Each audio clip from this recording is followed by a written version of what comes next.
Baik, selamat pagi para siswa kami sekalian, khususnya kelas 11 TKJ.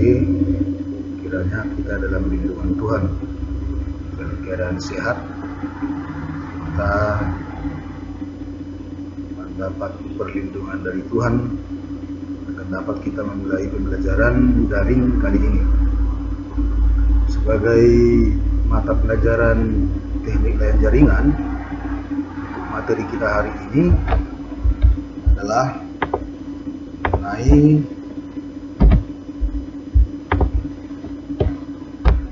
menganalisa berbagai standar komunikasi data. Saya ulangi sekali lagi, menganalisa berbagai standar komunikasi data. Itu di kelanjutan dari pembelajaran kita minggu yang lewat. Memang di materi ini khusus di kelas 2 kebanyakan teori. Jadi kami harap nanti apa materi yang ditampilkan di video ini silahkan dicatat di buku baik-baik. Pada saat waktunya nanti untuk tatap muka, Bapak akan memeriksanya semua. Kami harap anak didik kami di pagi hari ini telah siap melaksanakan pembelajaran. Baik, kita mulai. Sebagai tujuan pembelajaran di sini, yang pertama, peserta didik mampu menjelaskan standar komunikasi data. Peserta didik mampu menjelaskan standar komunikasi data. Kemudian yang kedua, peserta didik mampu menjelaskan standar klasifikasi komunikasi data. Jadi ada dua sebagai tujuan pembelajaran kita nanti. Itu yang pertama mengenai standar komunikasi data, kemudian standar klasifikasi komunikasi data. Untuk sekedar mengingatkan pembelajaran kita yang minggu lewat, di sini Bapak ulangi lagi, itu mengenai jenis komunikasi data, yaitu komunikasi data melalui infrastruktur terestrial, itu minggu yang lewat sudah kita bahas. Terus yang kedua, jenis komunikasi data melalui satelit. Kemudian komponen-komponen data, yaitu terdiri dari pengirim, kemudian penerima, lalu data atau pesan protokol, kemudian media pengirim. Lalu yang ketiga, sistem komunikasi data. Itu ada 3 bagian. Yang pertama, titik ke titik atau point to point communication, titik ke berbagai penerima atau multi point communication, menyebar, broadcasting communication. Saya pikir ini sudah kita bahas minggu lewat. Ini hanya sekedar mengingatkan, karena ini kelanjutan dari minggu yang lewat. Jadi Bapak hanya sekedar mengingatkan mengenai materi minggu yang lewat. Kemudian untuk topik kita kali ini itu mengenai standar organisasi komunikasi data. Ada beberapa standar di sini, ada suatu perkumpulan organisasi di mana standar organisasi ini adalah suatu hal penting dalam menciptakan dan pemeliharaan sebuah kompetisi dasar daripada perangkat komunikasi dan menjadi jaminan agar interoperability data dalam proses komunikasi.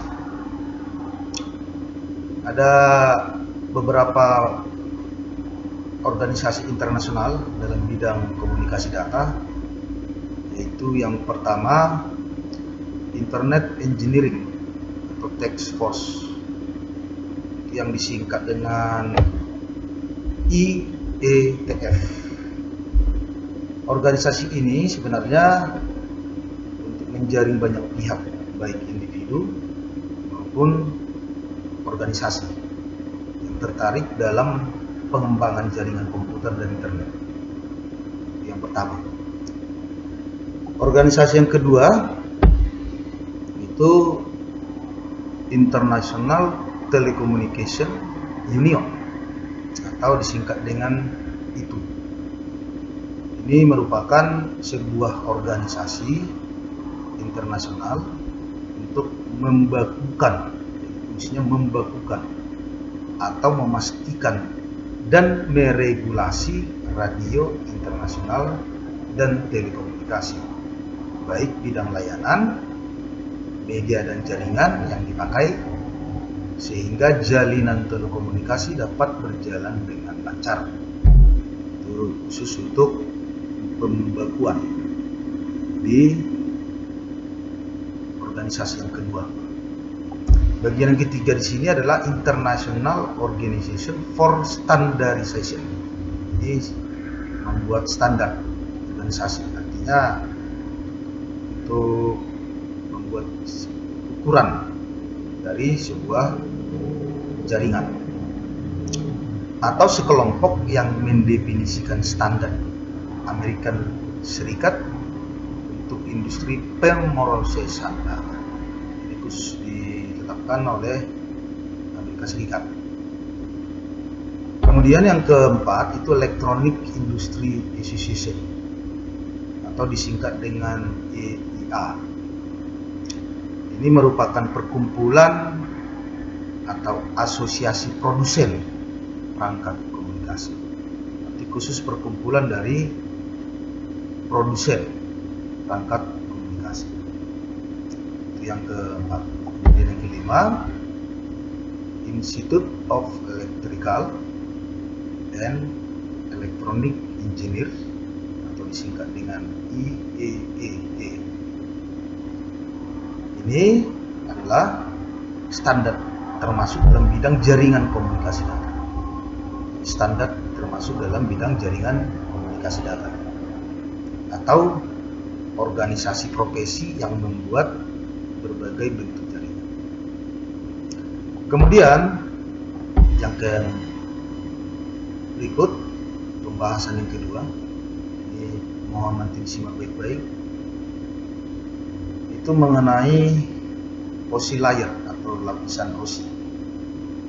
Kalau setiap komunikasi data itu ada 7 lapisan, ya kita pahami dulu ya.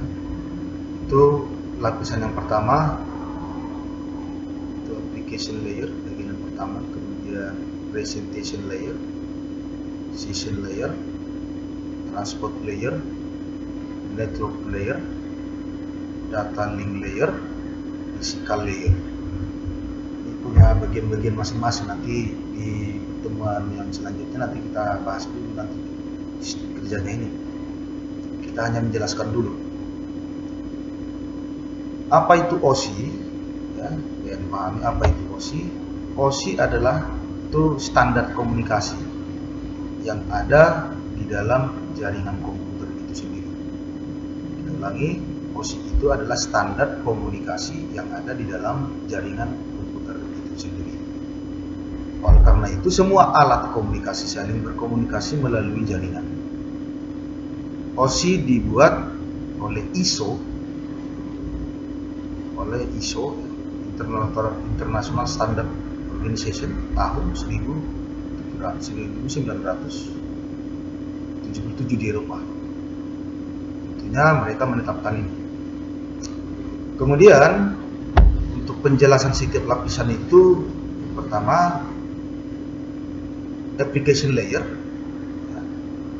fungsinya sebagai antarmuka dengan aplikasi dengan fungsionalitas jaringan, mengatur bagaimana aplikasi dapat mengakses jaringan dan kemudian membuat pesan-pesan kesalahan. Itu khusus di application layer. Kemudian di presentation layer atau lapisan presentasi berfungsi untuk mentranslasikan data yang hendak ditransmisikan oleh aplikasi ke dalam format yang dapat ditransmisikan melalui jaringan. Itu khusus untuk lapisan presentasi. Kemudian lapisan session atau session layer berfungsi untuk mendefinisikan bagaimana koneksi dapat dibuat, dipelihara, atau dihancurkan. Itu khusus bagian session layer. Yang keempat, transport layer berfungsi untuk memecahkan data ke dalam paket-paket tersebut sehingga dapat disusun kembali pada sisi tujuan yang telah diterima. Itu fungsi dari transport layer. Kemudian untuk network layer berfungsi untuk mendefinisikan alamat IP, membuat header untuk paket-paket, dan kemudian melakukan routing melalui internet working dengan menggunakan router dan switch layer ketiga. Kemudian yang berikutnya mengenai data link layer. Di sini data link layer berfungsi menentukan bagaimana bit data dikelompokkan menjadi format yang disebut sebagai frame. Berfungsi menentukan bagaimana bit data dikelompokkan menjadi format yang disebut sebagai frame. Itu fungsi dari data link layer. Kemudian physical layer digunakan untuk mendefinisikan media transmisi jaringan, metode pensinyalan, sinkronisasi bit, arsitektur jaringan, misalnya seperti Ethernet atau token ring, topologi jaringan dan pengkabelan. Di sini dari bagian fisikal itu perangkat kerasnya. Kemudian untuk pembahasan yang terakhir ada 3 tadi itu standar, kemudian OSI, lapisan ya, kemudian yang ketiga itu internet standar atau standar jaringan internet atau disingkat dengan STD, yaitu spesifikasi normatif teknologi atau metodologi yang berlaku ke internet, atau standar internet diciptakan dan diterbitkan oleh Internet Engineering Task Force atau IETF. Ini nama organisasinya, nama organisasi. Internet dimulai pada tahun 1969 ketika Departemen Pertahanan Amerika atau US Defense Advanced Research Project Agency atau DARPA memutuskan untuk mengadakan riset tentang sejumlah komputer atau menghubungkan sejumlah komputer sehingga membentuk jaringan organik. Ini yang membuat atau standar membuat internet standarnya oleh pihak tentara Amerika sebenarnya awalnya. Lalu di sini ada 3 yang diperlukan untuk berkomunikasi melalui jaringan telekomunikasi. Ini diharapkan siswa kami menggarisbawahi. Ada 3 teknologi yang diperlukan untuk berkomunikasi melalui jaringan telekomunikasi. Yang pertama, mohon disimak baik-baik, itu mengenai transmisi. Transmisi adalah proses membawa informasi antar endpoint dalam sistem atau jaringan.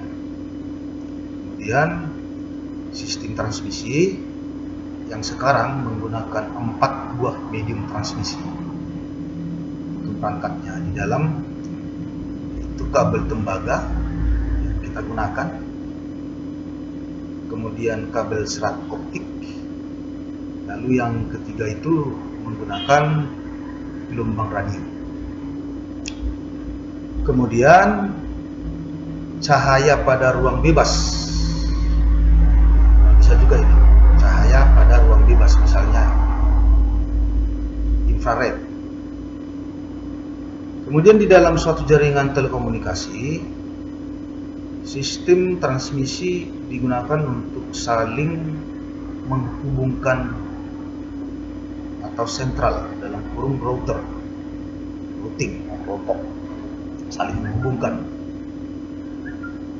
Kemudian keseluruhan sistem transmisi ini disebut jaringan transmisi atau jaringan transport atau transport network. Kemudian yang kedua itu switching. Komponen yang kedua itu switching. Pikir sudah kita perkenalkan kemarin di kelas 1 itu switching. Walaupun hanya secara daring, mudah-mudahan masih ingat anak dikam. Switching adalah sistem elektronik yang dapat dipakai untuk menghubungkan jalur komunikasi. Jaringan switching adalah jaringan yang mengalokasikan sebuah sirkuit yang dedicate di antara node dan terminal untuk digunakan pengguna untuk berkomunikasi. Misalnya seperti di lab TKJ kan ada switch, itu menghubungkan antara komputer yang satu dengan komputer yang lain, atau secara topologi jaringan. Termasuknya di bagian switching, itu membagi atau menghubungkan dari pusat jaringan internet. Terus yang ketiga, yang terakhir itu mengenai signaling atau mekanisme yang memungkinkan entitas yang berada di dalam jaringan, misalnya perangkat di pelanggan atau switch dan sebagainya, untuk membentuk, mempertahankan dan memutuskan suatu sesi di dalam jaringan. Kemudian proses signaling dilaksanakan menggunakan suatu signal atau pesan tertentu. Contohnya misalnya ketika kita mengangkat headset telepon untuk melakukan panggilan akan terdengar nada panggil atau dial tone. Kemudian dial tone mengindikasikan bahwa sentral telepon siap menerima informasi nomor yang dituju. Kira-kira begitu prosesnya.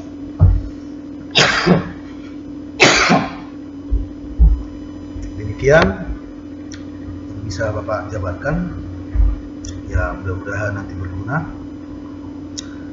Saya pikir di sini yang menjadi topik utama kita itu yang pertama tadi di bagian standar organisasi, itu yang pertama perlu kamu garis bawahi. Ada tadi beberapa kelompok organisasi. Kemudian di bagian lapisan layer itu OSI atau standar komunikasi yang ada di dalam jaring komputer itu sendiri. Kemudian yang ketiga, teknologi yang diperlukan untuk berkomunikasi melalui jaringan berkomunikasi. Demikian yang bisa Bapak sampaikan di pagi hari ini, mudah-mudahan dapat berguna dan diharapkan semua anak didik kami menulis garis-garis besarnya atau penjelasan-penjelasan yang penting dalam buku catatan. Nanti kalau tiba waktu tatap muka, kita akan periksa satu persatu. Kemudian di sini sebagai tugas kita ada 3 soal. Yang pertama, menuliskan standar-standar komunikasi yang Anda ketahui dan jelaskan. Itu sudah kita rangkum tadi di atas, kita jelaskan. Kemudian yang kedua, penjelasan secara singkat dari ke-7 layar OSI tadi sudah kita terangkan. Lalu sebelah cari bagaimana cara kerja OSI layar. Ini minggu depan sudah kita bahas bagaimana cara kerja OSI layar. Lalu pesan dari Bapak harus kamu indahkan, ya. Setiap soal harus dikirim Jangan nanti hanya mengisi absen, setelah diisi absen kabur, soalnya tidak dikirim. Biar lebih praktis, silahkan kirim ke WA pribadi Bapak. Karena pengalaman minggu lewat, kita kirim melalui link tertentu, hanya beberapa orang yang berhasil mengirim.